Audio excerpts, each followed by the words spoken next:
नमस्कार, आप देख रहे हैं उत्तराखंड का सबसे लोकप्रिय चैनल इंडिया 10 न्यूज, जो कि आप तक पहुंचाता है हर बड़ी से बड़ी खबर, यानी शहर आपका, आपकी खबर। आइए मैं दिखाती हूं आज की बड़ी खबर। काशीपुर में 7 सालों के इंतजार के बाद ओवरब्रिज आरओबी बनकर तैयार हुआ था।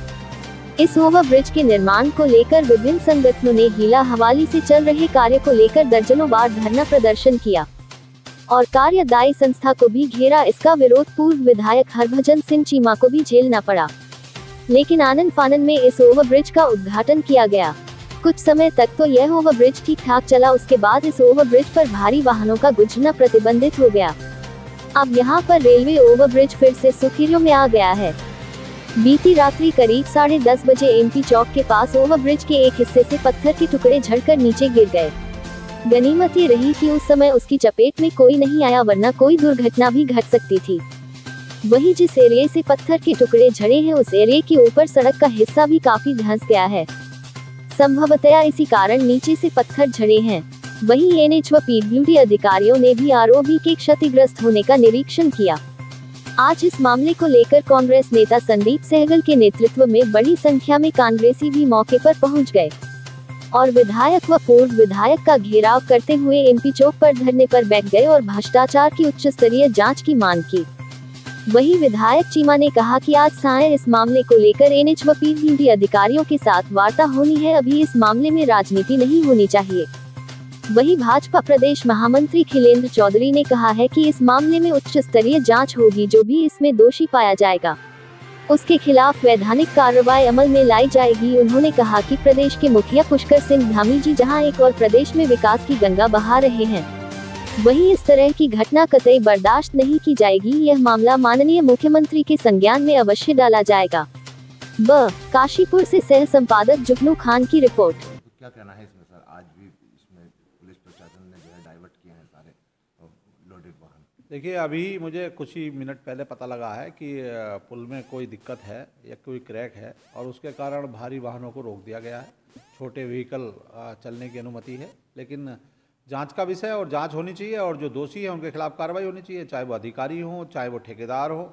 मैं तो निश्चित रूप से कहूँगा कि ये पुल जो है, काशीपुर का पुल, हमारे काशीपुर की लाइफलाइन है और ये काशीपुर में बहुत दिन में बना और बड़ी प्रतीक्षा लोगों को करनी पड़ी, बड़े कष्ट झेलने पड़े, उसके बावजूद ये पुल बना है। और पुल का अगर कोई क्रैक है या कोई टूटन है या कोई भी बात है तो दुर्भाग्यपूर्ण है, उसकी जांच होनी चाहिए, निश्चित रूप से उनके खिलाफ कार्रवाई होनी चाहिए। सर, जिस तरीके से अभी मुख्यमंत्री जी आए थे और वो उस पुल के नीचे से निकल के गए हैं, कोई बड़ी घटना होती तो सर क्या फिर उसमें होता? सर देखिए, हमारे माननीय मुख्यमंत्री जी इन चीज़ों के प्रति संवेदनशील हैं, उनको जानकारी भी अब दी जाएगी इसके विषय में कि किस तरीके के पुल में अनियमितताएं बरती गई हैं। तो जिस तरीके से भ्रष्टाचार के खिलाफ माननीय मुख्यमंत्री जी ने मोर्चा खोल रखा है, जिस तरीके से लोगों के जन सरोकार से जुड़े मुद्दों को लेकर वो चलते हैं, निश्चित रूप से मैं उम्मीद करता हूं कि माननीय मुख्यमंत्री जी की नॉलेज में ये विषय आएगा तो निश्चित रूप से कार्रवाई होगी।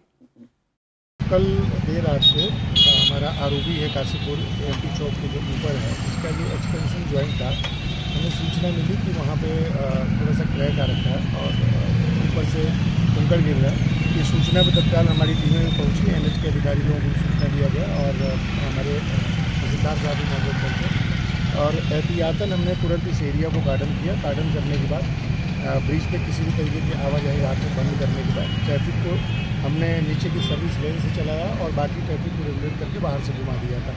इस समय जो टेक्निकल टीम थी एनएच की, उनके आने के उपरांत जब उन्होंने परीक्षण किया तो उनका ये कहना था कि जो एक्सपेंशन ज्वाइंट है वो एक हिस्सा है थोड़ा सा, तो उसको गार्डन करके और इसमें यातायात लाइट व्हीकल है, जैसे 2 व्हीलर 3 व्हीलर या जो हमारे लाइट व्हीकल है उसको चलाया जा सकता है। किसी भी तरीके का माल वाहन, बस और अन्य जो बड़े वाहन हैं उनको हमने अभी भी डाइवर्ट किया है। उद्देश्य 2 है, शहर में यातायात बाधित ना हो और दूसरा ये है किसी की भी सुरक्षा कंप्रोमाइज़ ना हो। इन 2 उद्देश्यों को ध्यान में रख करके हमने ब्रिज के तीनों ढालों पर ड्यूटियाँ लगाई है। हैवी वाहन कहाँ से डाइवर्ट होंगे उसके लिए हमने पर्याप्त व्यवस्था करी है। जो प्राइवेट की महानगरी बसें चलती हैं उनके लिए भी हमने रूट दिया है, जो कि बागडोली वाया होते हुए बड़े गुरुद्वारे से और स्टेडियम की तरफ जाएगा। इसी तरीके से जो हमारी सरकारी बसें हैं, रोडवेज की बसें हैं, वो टाटा वाया होते हुए और शुगर मिल से होते हुए और वो चैती पे जाएंगी। इस तरीके से हमने प्लानिंग करी है। सीएम साहब भी दिन में आ रहे हैं, उनके आने के बाद जो बेस्ट पॉसिबल होगा उसी के हिसाब से सर्व किया गया।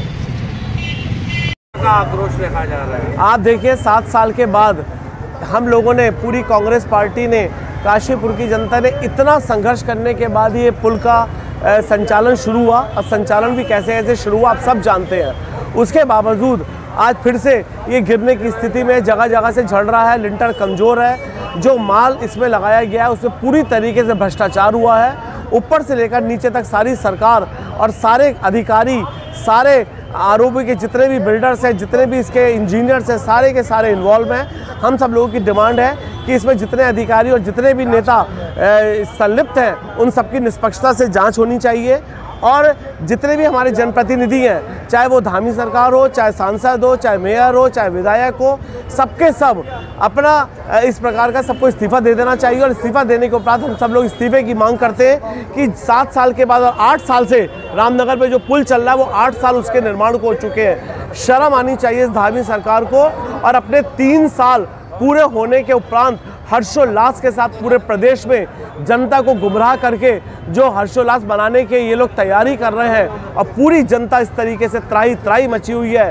रोजगार से त्राही त्राही है, महिला का शोषण, महिलाओं का शोषण उन्हीं के आरएसएस के कार्यकर्ता, भारतीय जनता पार्टी के आरएसएस के कार्यकर्ता कर रहे हैं। पर्वतीय लोगों के ऊपर टीका टिप्पणी कर रहे हैं।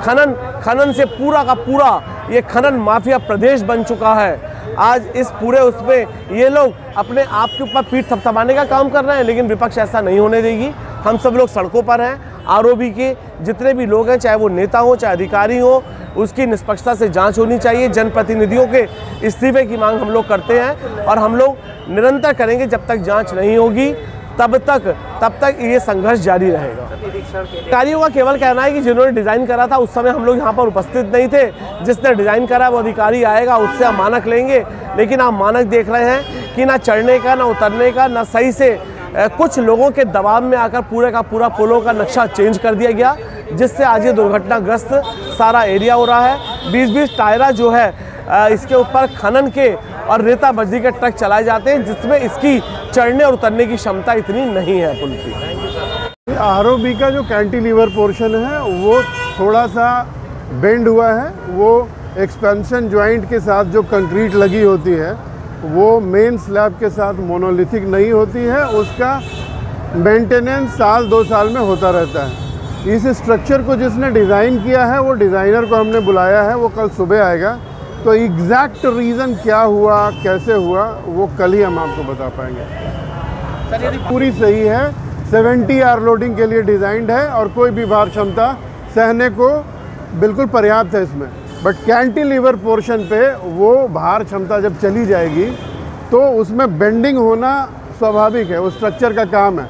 उसमें एक्सेस बेंडिंग हुई है, थोड़ा कंक्रीट का स्ट्रिप निकल गया है। बट डिज़ाइनर आ रहा है, वो एग्जैक्ट रीज़न बताएगा क्या हुआ और इसका रिमेडियल मेजर हम क्या करेंगे वो कल ही बता पाएंगे हम।